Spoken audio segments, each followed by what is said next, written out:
आज ग्रामोदय से भारतोदय अभियान की शुरुआत प्रधानमंत्री जी कर रहे हैं। कहां से कर रहे हैं किसी को मालूम है? खबर देखिए, किसी ने कोई बताएगा?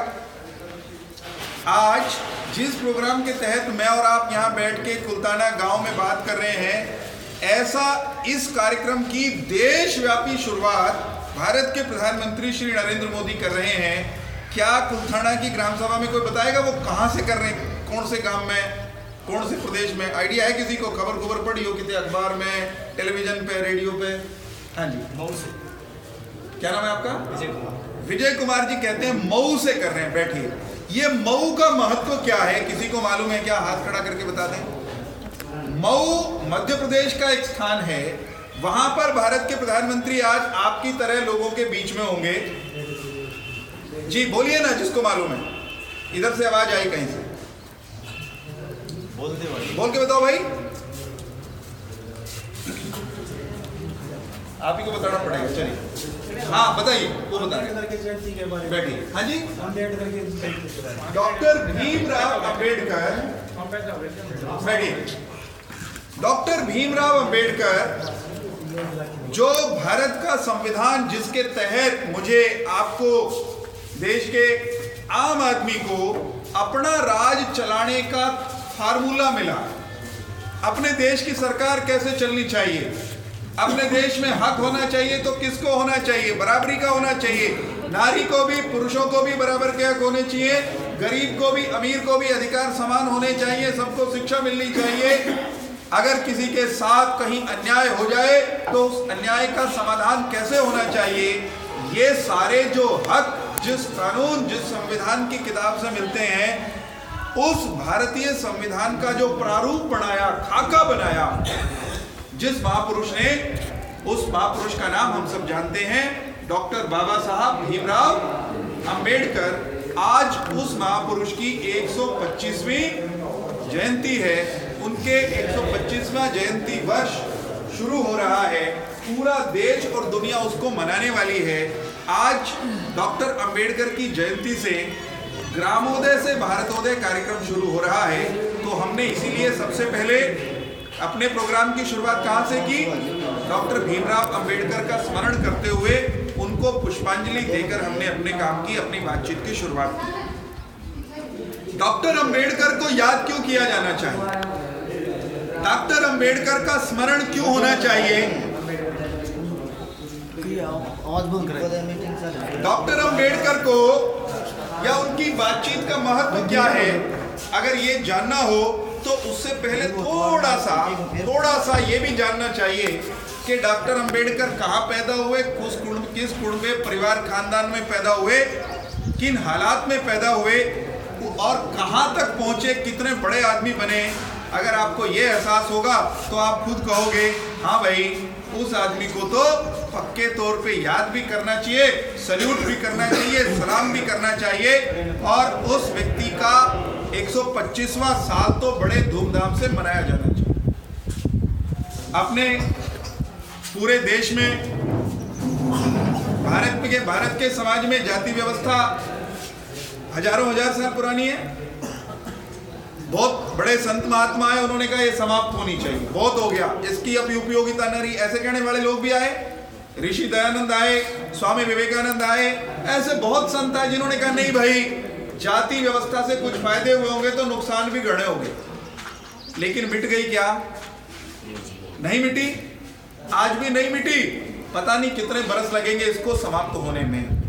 उसी जाति व्यवस्था में बहुत सारी पीड़ा लोगों को हुई। डॉक्टर अंबेडकर उस जाति व्यवस्था के बहुत निचले पायदान में, महार जाति में पैदा हुए थे, जैसे अपने यहाँ हरिजन होते हैं। ऐसे एक परिवार में पैदा हुए। चांस की बात है कि उनके पिताजी पूर्व सैनिक थे, सेना में रहे थे, तो हो सकता है थोड़े बहुत उनके पास साधन हों। लेकिन सामाजिक स्तर पर उनका सम्मान कितना था, इसका चित्र मुझको खींचने की जरूरत नहीं है। साझे मटके से पानी पीना अलाउड नहीं था। क्लास में दूसरी जाति के बच्चों के साथ बैठ के पढ़ने की अनुमति नहीं थी। कॉलेजों में दाखिला देने से इनकार कर दिया गया। एक बार नहीं, ऐसी घटनाएं उनके जीवन में सैकड़ों मोड़ों पर आई होंगी और सच कहूं तो जीवन की आखिरी पड़ाव तक आई होंगी, जब वो बहुत बड़े आदमी हो गए, दुनियावी स्तर के, वैश्विक स्तर के व्यक्तित्व बन गए, तब भी आई होंगी। ऐसा लगे मेरे प्यास लगी हो, खेत में हूं या सड़क पे जा रहा हूं, पानी का मटका भी रखा है, पानी भी है, मटका भी है, प्यास भी है, और कोई केवल इसलिए इनकार कर दे कि मैं अमुक जाति का नहीं, अमुक जाति का हूं, दिल पे क्या बीतेगी भाई? जाति कोई व्यक्ति के बस में होती है क्या? व्यक्ति तय करता है क्या मैं कहां पैदा हूं?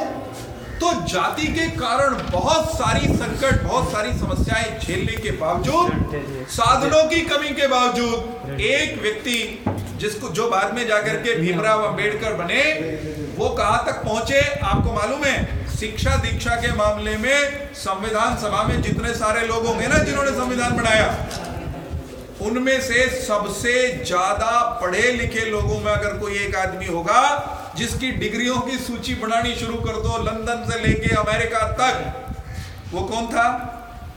वो डॉक्टर भीमराव अंबेडकर थे।